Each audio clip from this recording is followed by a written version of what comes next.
I wonder whether I wonder whether Google's executives have nightmares of I Sam think they Altman. don't sleep well at night at this point. They probably don't.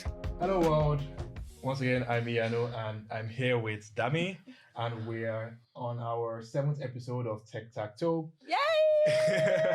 Yeah, we've actually literally come a long way, Dami. Like from when we started the podcast, the fact that we've just kept on and like just been so consistent, Yeah. well, in our little way, right, with it. And yeah, we're getting a lot of positive feedback from our viewers as always, and we really do appreciate you watching all the time. And we've got some really exciting news for you today. To start with, nothing else but Meta's layoffs. Meta has laid off over 1,000 employees in Reality Labs, which is a division that's focused on virtual reality experiences in Meta. I'm going to start by saying apologies for Yano's manners, because that should not be the news that we are leading with. It's not good news, but it's just shocking. That's all I can describe it as, because it felt like one of those things that, you know, Mark and his team, they wanted to like toy with, and because it failed, real people are getting to like be affected just because of it. I know we've had this conversation before about layoffs and how behind that paperwork that you're sending out and you're saying like, oh yeah, you have to like stop coming to work from this day. They're actual people, and 1,000 employees. That's a lot. Yeah. Like behind everyone that's laid off is a family, right? Their friends are affected, families are affected, lives are uprooted, future plans are impacted, right? It's just really sad. And the fact that this happens so frequently, right? And the casualness of it as well, right? Yeah. It's crazy as far as I'm concerned.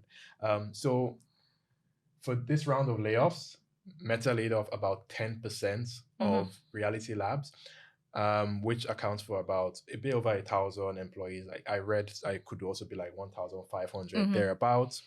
And cuts are not expected to impact employees working on augmented reality experiences. Yeah. Well, Meta has been going really full steam ahead with the virtual, the augmented reality glasses stuff, Meta Ray-Bans and so on. So that was kind of like no surprise.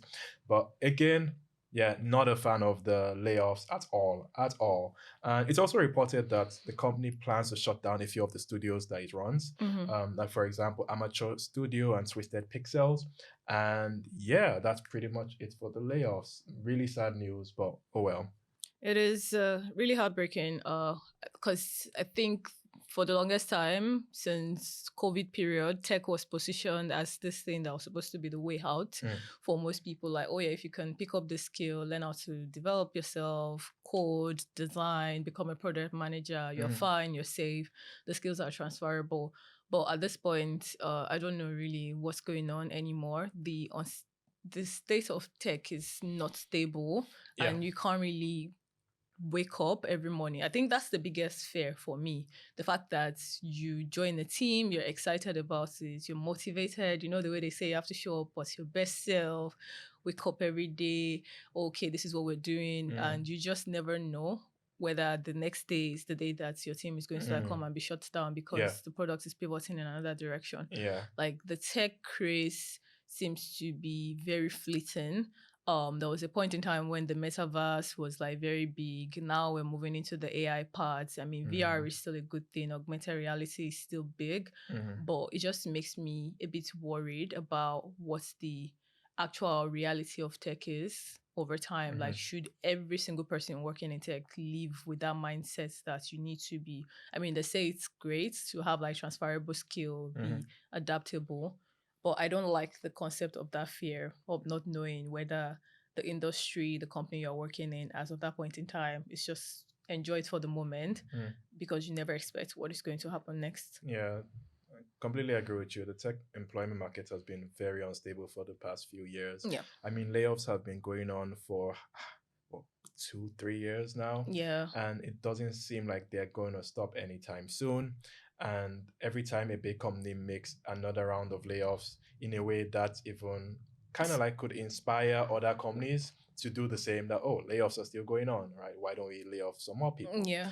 Right. And then, well, there's also the adverse effects of I mean, it's saturating the job market. The job market is terrible as it is. But now imagine 1,000 of Meta's employee coming into that market. These are people that are like obviously very brilliant in their field. They have like solid experience in that area.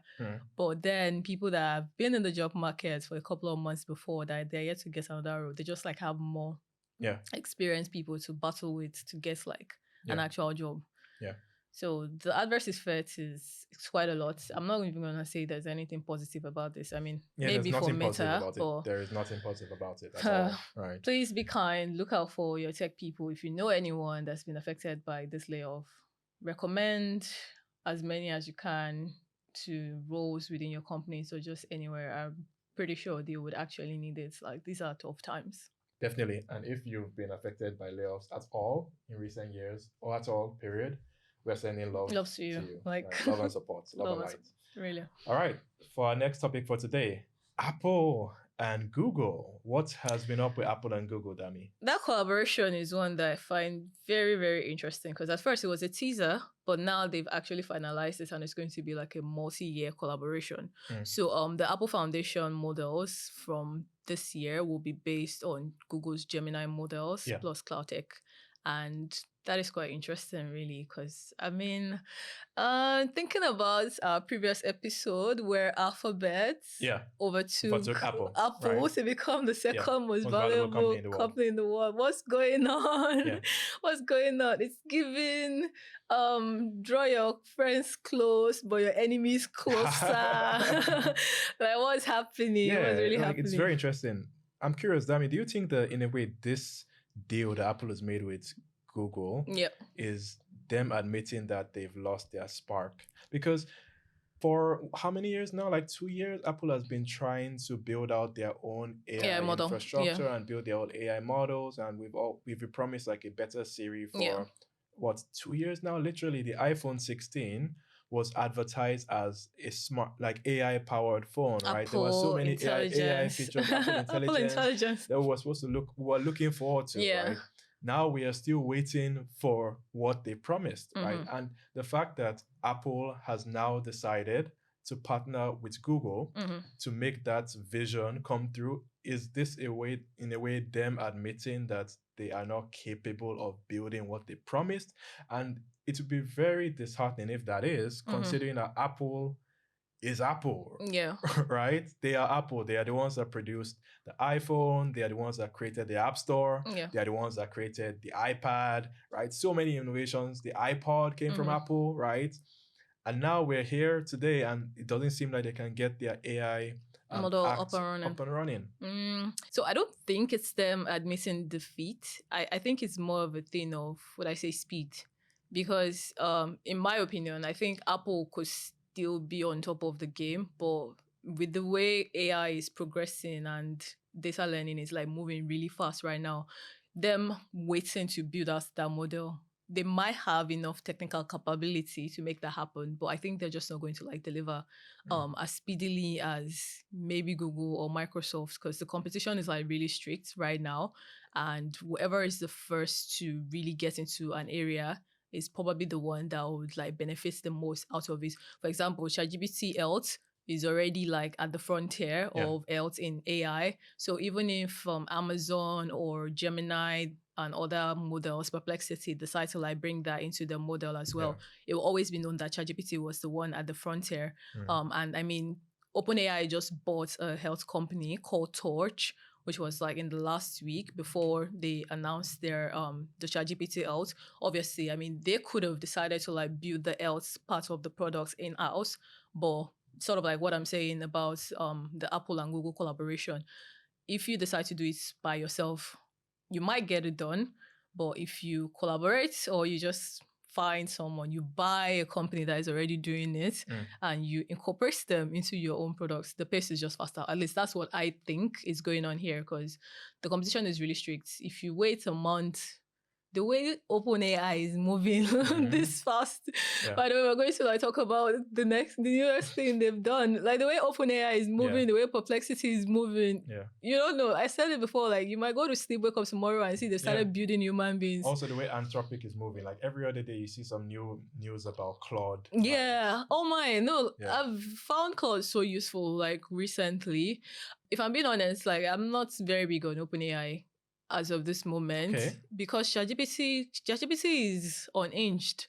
That's the best way that I can put it, especially when it comes to my personal work. I find like sometimes when I put in some prompts and I expect it to like work on something, even with the 5.2 model, I still have to like do a lot of review, which I get really. But I mean, the promise of AI is not supposed to make my work harder for me.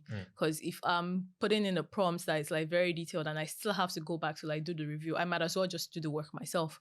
And that's the way that I see it. It almost got me into trouble, like literally in December, because I put in like a brief or work on this. Then he gave me like the user flow I was supposed to work on. The user flow was 4-dimensional.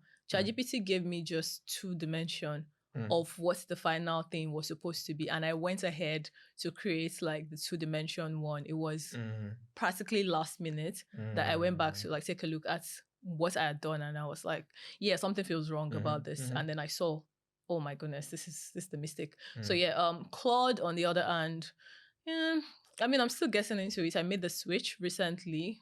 I don't know if I've seen enough of Claude's performance, but as of this moment, OpenAI, I'm side-eyeing you. Like, please don't ruin my life. Question, Dami, what is a 4-dimensional user flow? So, I mean, it works like a logic, literally the way you do your software engineering. Would I say if and whens? Okay. So yeah, if one situation is happening, there's one single statement that like I'm designing for. So for example, it's like, oh yeah, you're creating a card, and on the surface it can be just a regular card, but then there could be like 4 dimensions to how that card works, in the sense of if you want to try to use the card on holiday, that's one part. There's a logic that makes that happen. So it detects it. You could put in like a safeguard that says, okay, only charge in this particular currency. Or maybe you want to put a safeguard for the type of merchant. You can spend it out like this card. I don't want to use it for online subscription at all. It's only going to be for maybe rent. So yeah, you can add as many of those things into it. And for the particular use case I was designing for, it was supposed to be like 4 different angles that the user could go with, and ChatGPT gave me just 2. Yeah, so that was a bit confusing. Anyway, there's still a long way for AI to go through, even with all these models being done. I mean, you never know. Yeah. Which brings us to OpenAI's newest feature, ChatGPT Translate. It seems like it's every other week that ChatGPT and OpenAI come up with some new feature, to be honest, Dami. At this point, I'm not even surprised at this point, because they're giving us back to back to back to back, and they are coming for Google to launch. Yes. I wonder whether Google's executives have nightmares of I think they don't sleep well at night at this point. They probably don't. And there was something we talked about previously, which is like, at what point will ChatGPT create their ChatGPT maps? Because Google Map, I mean, they're still dominating in that area. Google Earth, there's ChatGPT Earth. Yeah.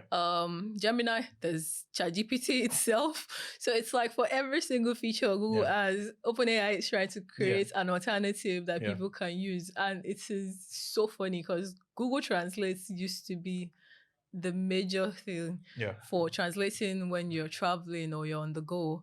But now with ChatGPT Translate, I feel like OpenAI is trying to build an ecosystem of apps of their own, right? Yeah. And I think it's a smart thing to do, to be honest, because if you end up just like what Google has done with their own ecosystem of apps, right? Like when users many times don't actually need to go outside the Google ecosystem to meet their needs. Was there something you want to do mail, you have your Gmail. You want to do maps, you have Google Maps. Yeah. You want to browse, you have Chrome. I mean, I feel like that's what OpenAI is just trying to replicate in terms of the experience. So you, just like you said, right? For example, browsing experience, they have ChatGPT Atlas, right? Now for translations, they have ChatGPT Translate, right? In terms of the specifics of ChatGPT Translate. Some of the details, it's supposedly supports about 50 languages, over 50 languages right now. People have already started actually doing head-to-head tests between ChatGPT Translate and Google Translate to just compare and contrast. So far, so good in terms of initial reviews, but Google Translate is still getting kind of like a bit of the edge, like right now. But I mean, this is a new product, so I guess that in a way is to be expected. Yeah. Right. And yeah, just there's a nifty feature I heard about. I've not tried it out myself, but I think when you do ChatGPT Translate, use ChatGPT Translate, you can actually select the tone you want for the translation. Oh, that's interesting. Which is an interesting twist. Okay. Yeah. Not even Google Translate has that. It's just like plain. I mean, maybe I've seen Google Translate put something like Spanish, then it's like Spanish from Portugal, or Spanish from Brazil. But it's never actually tonal. It's typically just like it's still in written form. And I think the good thing for OpenAI is the fact that they already have Google paving the way for them, because Google did a lot of test and trial, like a lot of failing with some of the tools in their ecosystem. There's that Google graveyard of apps which they created, failed, and then they just like packed to one side. Because I was gonna say one of the things that I'm scared of for OpenAI is the fact that they might get to that point as well, where some of the apps that they are creating or some of the products that they're making is actually not going to like scale or be as usable as they would expect it to be. Because you know, with Google, there was Google Social, Google Hangouts, which has been closed now because like they just weren't getting as much traction on it as they did on their other products. So that's the risk of shipping too many things all at once. But I mean, time will tell. This latest launch is quite interesting. Also, something else to add to ChatGPT's ecosystem. Who knows what the next thing is going to be at this point? I wonder if OpenAI would ever enter the gaming business. Now, let's not get ahead of ourselves. Before you know it, it's like you see another announcement, ChatGPT and Nintendo collaboration, or ChatGPT and PlayStation 5 collaboration.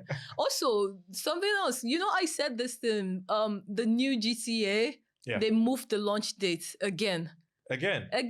So it's not going to launch this year. I am serious at this point. When did they do this? Like, it was literally just end of December. They said like some of the graphics and the interaction within the product is taking much longer than they expect for it to like. And I told you, like you said you were excited about it, really. And you I'm did like, say it. I said it like, these people are not going to launch this thing. At this point, I feel like they're just going to announce that we give up. We're not making this happen. Because while I appreciate the attention to details they're trying to like put into GTA 6? GTA 6, it's getting too much. Like, they are overthinking it. They need to launch the game ASAP. But yeah, they have said they're pushing back on the release date again. I feel like they've put themselves into this expectation. Right?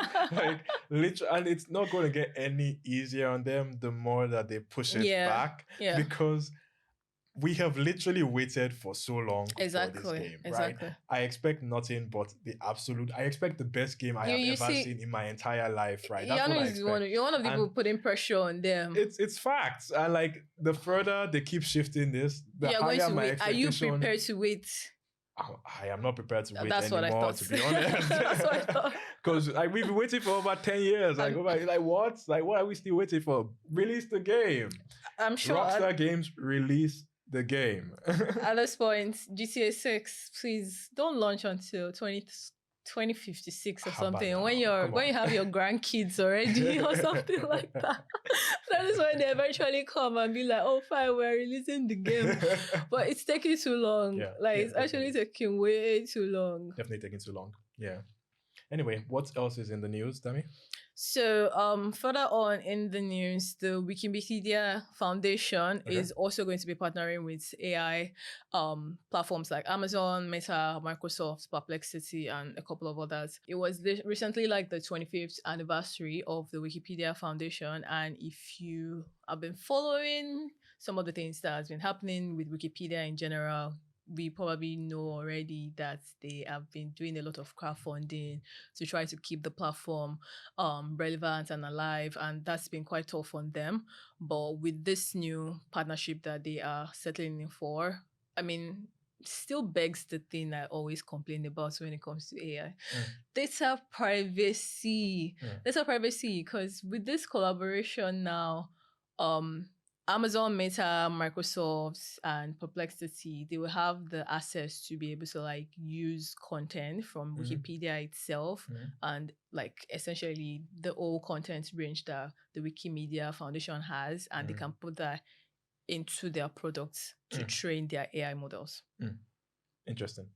So I don't know how I feel about it, because they're saying that this collaboration for the platforms will help them to like answer the consumers' queries faster. But for the Wikipedia platform, I mean, they get more money based on the collaboration, which is good. I mean, and they do need that yeah, money. they do. I'm happy about that, because I mean, Wikipedia is like super functional, but yeah, it's been quite tough on them recently. So that's something big that has been happening within the Wikipedia space. And finally, what else do we have in the African space? So the birth of Paystack Microfinance Bank. Did you see that coming? Not really. I mean, not really, right? I've always thought of like Paystack would stay as a payment processor. But yeah, this is a pleasant surprise. Like, I am really happy for them. That's all I can say, because this puts them in a position where they can actually function as a bank. And it makes sense, because even for products outside of the country, like Monzo, Wise, they all want to get to that point where they become a proper digital bank. And Paystack, even though they're still going to be like a microfinance bank with this launch, I mean, it's quite interesting. What do you think? I think that it is a good step. It's a step in the right direction, and it opens up new opportunities for Paystack, to be honest, right? For example, now that they have microfinance bank, they could go into loans, for example. Paystack already has a lot of merchants across Nigeria that use and trust its payments processing systems, right? And I can imagine they can easily onboard those merchants into Paystack Microfinance Bank as well, to leverage their services and offer like interesting like features. Like for example, we already talked about loans, but then what about a situation where the Paystack Microfinance Bank could offer, let's say, savings product as a service? So if, let's say, another platform wants to create like a savings product, but they don't have like the microfinance banking license to do that, they could partner with maybe Paystack Microfinance Bank. Then they could give them APIs that they could use to create like accounts, and Paystack actually are the ones that manage and hold those accounts safely for the customers, right? And also look at it from the aspect of, let's say, credits, right? Paystack already has so much information about the transaction volumes of merchants, for example, right? So if Paystack wanted to do the whole loans thing, right, it would be easy for them to build up a credit thing. With that data, they can already use that data to understand like, oh, okay, based on the inflow and outflow of this particular merchant, can this merchant actually afford to take this loan? So I think it's a smart move for them. Yeah, I definitely agree with them housing funds within their business itself. So, because right now they partner with Titan Bank, so every single transfer that happens, even when you're making a purchase from a merchant, it shows like Paystack Titan. So I can't wait until I see Paystack Microfinance and the Titan is not there. But yeah, this gives them like more leverage to be able to like do whatever they want within the cash system, as long as it's still under regulatory limits. So yeah, it's a very big move. I wonder.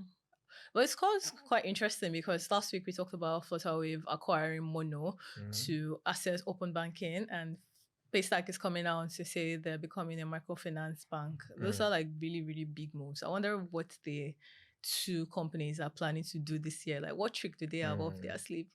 No, only time will tell. Yeah, it feels like just the start, but it's definitely just the beginning. More major things coming out of Nigeria. Speaking of this year, would you believe that 4% of the year is already done? Can we not pressure ourselves? Like we just started. Can we not? Like, Can we not pressure ourselves? we are already approaching the last quarter of January, right? I don't understand. Why are we saying the last quarter of January? I mean, it's just January just started like it's yesterday, just the right? second week of January. Fair enough. No, please, I'm in denial. Fair Let's enough, not fair do this. enough, fair enough. We literally celebrated Christmas like how many weeks ago? Let's Exactly. not put so much pressure on ourselves. Before you know it, we'll be saying Happy New Year. Happy New Year again. Oh my. I mean, time flies. And you just like have to stay on top of it. Like Definitely. Yeah, it's quite interesting, really. Yeah. Speaking of time flying, we have to cover one last new item before we run out of time today. Yeah. And that is OpenAI are purchasing an additional 750.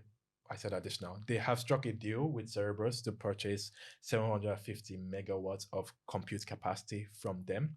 And this would happen over the next 3 years. Wow. And the deal is reportedly valued at about over $10 billion. So OpenAI going ham. Yeah. They're definitely not resting. Nope. They are not stopping anytime soon. It's giving can't stop, won't stop.